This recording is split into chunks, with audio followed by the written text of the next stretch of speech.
Hi friends, welcome back to our channel.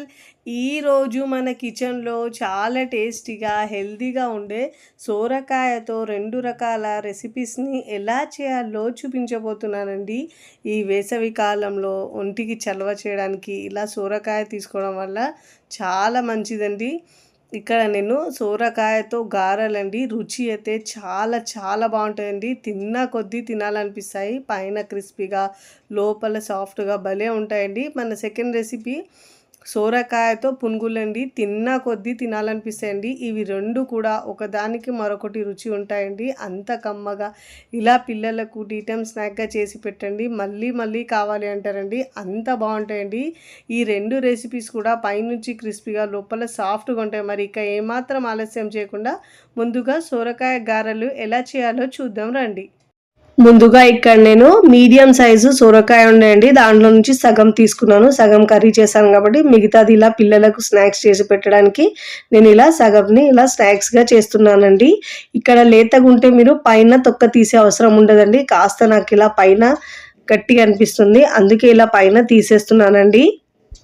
లేతగా ఉంటే మనకు తొక్క తీసే అవసరం ఉండదండి. ఇక్కడ నేను కాస్త పైన సన్నగా ఇలా చెక్కుకుంటున్నానండి. ఇలా పైన తొక్క తీసేసుకొని దీన్ని ఇప్పుడు మనం గ్రేట్ చేసి తీసుకోవాలండి. ఇలా పెద్ద హోల్స్ ఉన్న గ్రేటర్ తీసుకొని హోల్స్లో ఉన్న దాంతో గ్రేట్ చేసుకోవాలండి. చాలా టేస్టీగా ఉంటాయండి.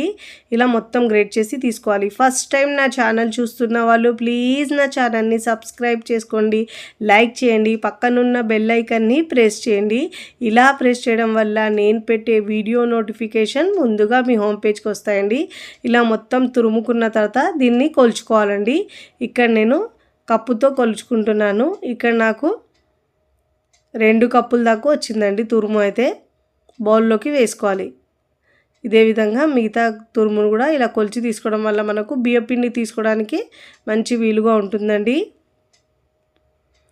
ఇక్కడ నాకు 2 కప్పుల తురుము వచ్చిందండి.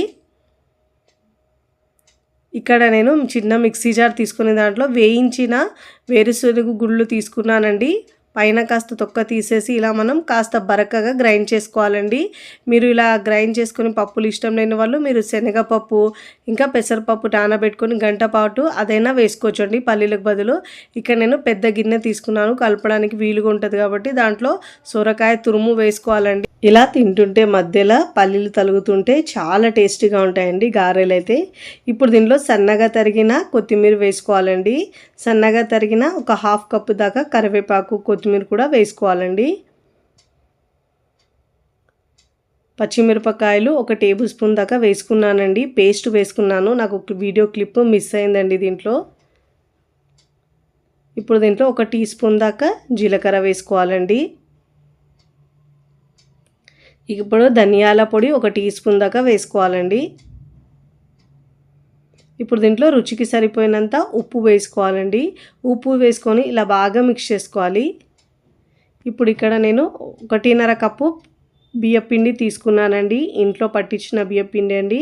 ముందుగా ఇక్కడ మనము సోరకాయ తురుము 2 కప్పులు వస్తే మనకు పిండి కూడా 2 కప్పులే పడుతుందండి. నాకైతే నీళ్ళు కాస్త తక్కువ ఉన్నాయి కాబట్టి 1/4 కప్పు దాకా పిండి మిగిలిపోయింది.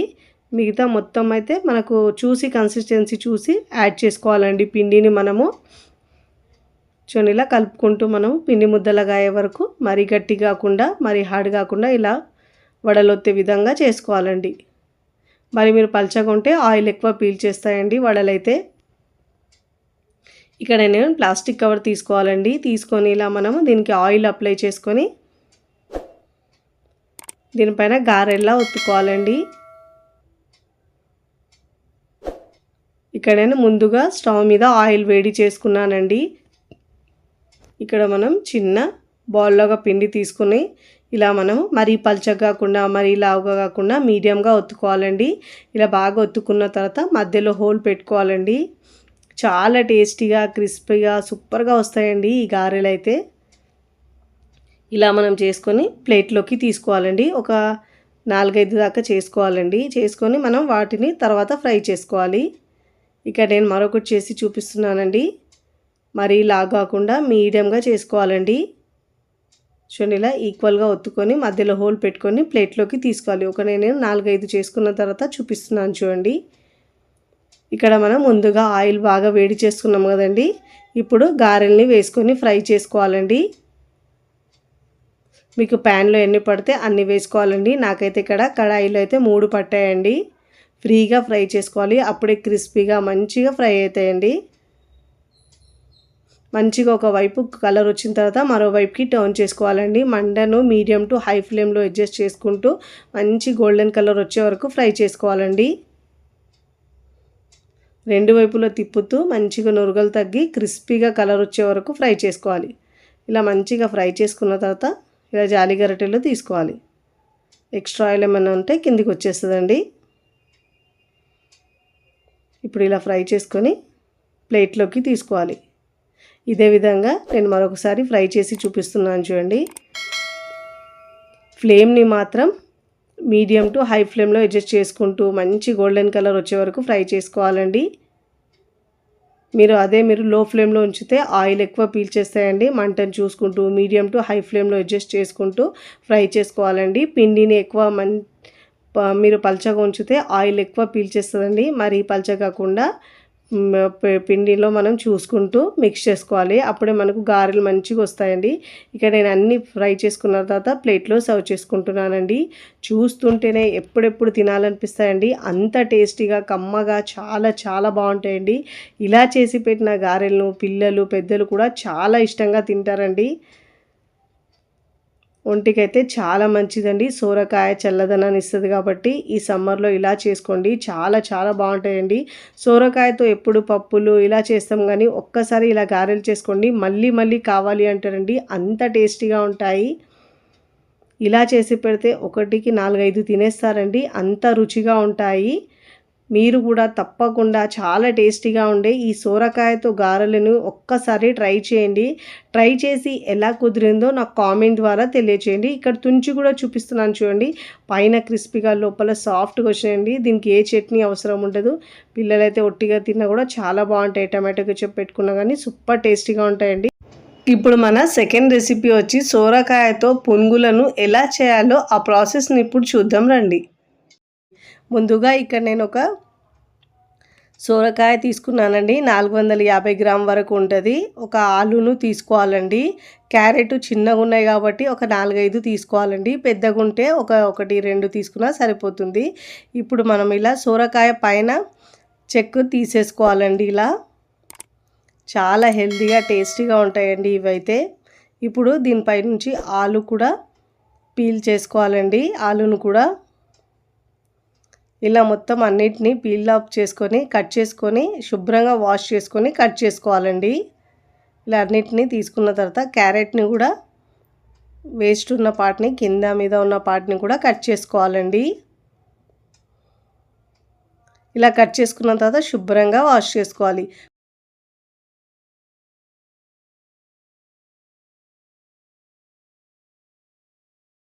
ఇలా శుభ్రంగా వాష్ చేసుకున్న తర్వాత ముక్కలుగా కట్ చేసుకోవాలండి. సోరకాయ ముక్కలు, క్యారెట్ ముక్కలు, ఇక్కడ మనము ఆలు ముక్కలు కూడా కట్ చేసుకోవాలి. ఇప్పుడు ఇలా కట్ చేసుకున్న తర్వాత ఇక్కడ నేను చాపర్ తీసుకున్నానండి. మీరు చాపర్లో ఇలా ఒక పావు కప్పు దాకా వేయించిన పల్లీలు వేసుకోవాలండి. ఒక చిన్న అల్లం ముక్క వేసుకొని మీరు కావాలంటే మిక్సీలో అయినా ఇలా పల్సిస్తూ గ్రైండ్ చేసుకోవచ్చండి. ఇప్పుడు పచ్చిమిరపకాయలు ఒక 2 సన్నగా కట్ చేసుకొని వేసుకోవాలండి. ఇప్పుడు వీటన్నిటిని ఒకసారి బరకగా చాప్ చేసుకోవాలండి. చాపర్లో అయితే మనకు బరకగా చాప్ అవుతాయి కాబట్టి తినేటప్పుడు మధ్యలో పలుకులు తలుగుతుంటే టేస్ట్ చాలా బాగుంటాయండి. అదే మీరు మిక్సీలో గ్రైండ్ చేసుకుంటే కాస్త కచ్చాపచ్చగా గ్రైండ్ చేసుకోవాలండి. అప్పుడే బాగొస్తాయి పునుగులు అయితే. చూడండి, ఇలా మనము చాప్ చేసుకున్న తర్వాత వీటిని మనం ఒక బౌల్లోకి వేసుకోవాలి. చాలా తక్కువ టైంలోనే ఇలా వెజిటేబుల్స్ వేసుకొని చేయడం వల్ల హెల్తీగా ఉంటుందండి. పిల్లలు కూడా ఇలా ఇష్టంగా తింటారు.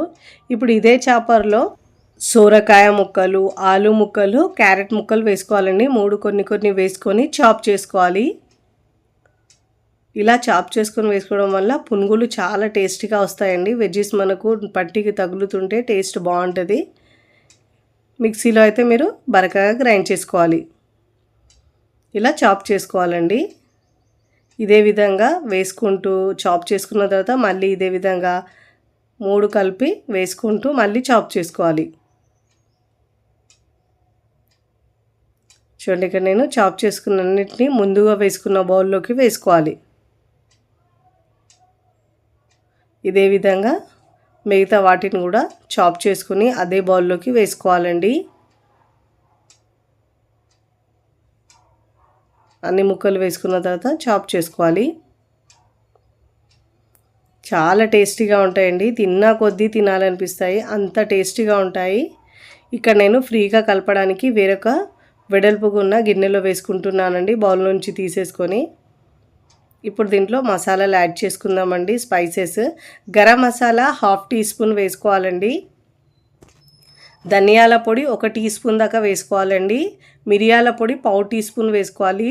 పసుపు ఏమో 1/4 టీ స్పూన్ కంటే కూడా కొంచెం తక్కువ వేసుకోవాలండి. ఒకవేళ ఇష్టం లేకపోయినా స్కిప్ చేసినా పర్వాలేదండి. కారం ఏమో 1/2 టీ స్పూన్ వేసుకోవాలి. మీకు రుచికి సరిపోయినంత ఉప్పు వేసుకోవాలండి. ఉప్పు కారం మీ టేస్ట్ని బట్టి యాడ్ చేసుకోండి. ఇక్కడ ముందు కూడా మనం పచ్చిమిరపకాయలు వేసాం కాబట్టి ఇప్పుడు దీంట్లో నేను కారం కాస్త తక్కువనే వేసుకుంటున్నానండి. 1 టీ స్పూన్ దాకా జీలకర్ర వేసుకోవాలి. సన్నగా తరిగిన కొత్తిమీర, కరివేపాకు వేసుకోవాలండి. ఇప్పుడు ఇలా వేసుకున్న తర్వాత బైండింగ్ కోసం ఇక్కడ నేను 1 కప్పు బియ్యం పిండి తీసుకుంటున్నానండి. పొడి బియ్యం పిండి ఇది. మీరు రెడీమేడ్గా దొరికే పిండి అయినా వేసుకోవచ్చండి దీంట్లో. ఇప్పుడు ఇలా కొద్దిగా పిండి వేసుకుంటూ మిక్స్ చేసుకోవాలి. ఇలా బైండ్ అయ్యే విధంగా ఉండాలండి. వేసుకున్న తర్వాత వెజిటేబుల్స్ అన్నీ ఇప్పుడు ఇలా బాగా మిక్స్ చేసుకోవాలి.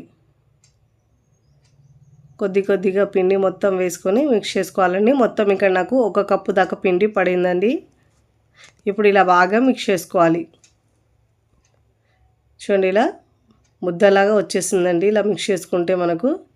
ఇప్పుడు చిన్న పునుగుల్లా వేసుకోవాలండి. మరీ పెద్ద కాకుండా మరీ చిన్న కాకుండా ఇలా మీడియంగా పునుగులుగా వేసుకోవాలి. ఇలా పునుగుల్లా ఇప్పుడు ఆయిల్లో డ్రాప్ చేసుకోవాలండి. ఇలా పిండి కలుపుకున్న తర్వాత ఇప్పుడు నేను డీప్ ఫ్రైకి సరిపోయినంత ఆయిల్ పెట్టుకున్నానండి. ఆయిల్ బాగా వేడైన తర్వాత మంటను మీడియం ఫ్లేమ్లో ఉంచి ఇలా మనం పునుగుల్లా రౌండ్గా డ్రాప్ చేసుకోవాలండి. మీకు ప్యాన్లో ఎన్ని పడితే అన్ని పునుగులు వేసుకోవాలండి. ఫ్రీగా ఫ్రై చేసుకోవాలి. మంచిగా ఇలా వేసుకున్న తర్వాత ఒకవైపు మంచి గోల్డెన్ కలర్ వచ్చిన తర్వాత మరోవైపుకి టర్న్ చేసుకోవాలండి. మీకు ప్యాన్లో ఎన్ని పడితే అన్ని వేసుకోవాలండి. చాలా టేస్టీగా ఉంటాయండి. చాలా పైనుంచి క్రిస్పీగా లోపల సాఫ్ట్గా చాలా బాగుంటాయి. ఇలా 1 బై 1 అన్ని పునుగులను మనం ప్యాన్లోకి వేసుకోవాలండి.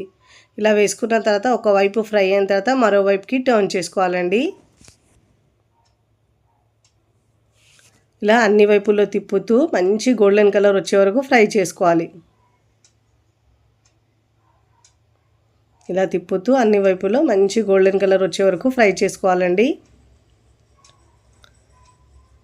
హై ఫ్లేమ్లో ఉంచితే పైన కలర్ వచ్చేస్తుంది, లోపల అలానే పచ్చిగా ఉంటుందండి. మీడియం టు హై ఫ్లేమ్లో అడ్జస్ట్ చేసుకుంటూ మంచి గోల్డెన్ కలర్ వచ్చే వరకు ఫ్రై చేసుకొని ఇలా జాలి గరిటెలో తీసుకోవడం వల్ల ఎక్స్ట్రా ఆయిల్ మొత్తం కిందికి వచ్చేస్తుందండి. ఇప్పుడు ప్లేట్లోకి తీసుకోవాలండి. ఇదే విధంగా 1 బై 1 మిగతా వాటిని కూడా మనం ఫ్రై చేసి తీసుకోవాలండి. ప్యాన్లో ఎన్ని పడితే అన్ని తీసుకొని మంచి గోల్డెన్ కలర్ వచ్చే వరకు ఫ్రై చేసుకోవాలండి. ఇలా అన్ని వైపుల్లో తిప్పుతూ మంచి గోల్డెన్ కలర్ వచ్చే వరకు ఫ్రై చేసుకోవాలి. ఇలా క్రిస్పీగా అవుతాయండి. ఇప్పుడు ఇలా జాలి గరిటెలో తీసుకోవాలి. ఎక్స్ట్రా ఆయిల్ మొత్తం కిందికి వచ్చేస్తుంది. ఇక్కడ నేను అన్నీ చేసుకున్న తర్వాత సర్వింగ్ ప్లేట్లోకి సర్వ్ చేసుకుంటున్నాను. ఈ టెక్స్చర్లో ఫ్రై చేసుకొని తీసుకోవాలండి. చూస్తుంటేనే ఎప్పుడెప్పుడు తినాలనిపిస్తాయండి, అంత టేస్టీగా ఉంటాయండి. తిన్నా కొద్దీ తినాలనిపిస్తాయండి. వెజిటేబుల్స్ తినని పిల్లలకు ఇలా చేసి పెట్టండి, చాలా ఇష్టంగా తింటారండి. ఒట్టిగా తిన్నా కూడా చాలా టేస్టీగా ఉంటుందండి. పిల్లలైతే టమాటో కెచప్తో తింటారు కాబట్టి ఇలా టమాటో కెచప్తో ఇవ్వండి, చాలా ఇష్టంగా తింటారు. ఈ సొరకాయతో చేసిన టేస్టీ పునుగులను మీరు కూడా ట్రై చేసి ఎలా కుదిరిందో నాకు కామెంట్ ద్వారా తెలియచేయండి. పిల్లలకు ఇలా చేసి పెట్టి టమాటో కెచప్ ఇస్తే చాలా ఇష్టంగా తింటారండి. పైన క్రిస్పీగా లోపల సాఫ్ట్గా భలే రుచిగా ఉంటాయండి. 4-5 తినేస్తారండి, అంత ఇష్టంగా తింటారు. వీడియో నచ్చితే లైక్ చేయండి, ఫ్రెండ్స్ ఫ్యామిలీకి షేర్ చేయండి. మరికొన్ని టేస్టీ సింపుల్ క్విక్ రెసిపీస్ కోసం టీ కిచెన్ని సబ్స్క్రైబ్ చేసుకోండి. కమెంట్ చేయడం అస్సలు మరవకండి. Thanks for watching.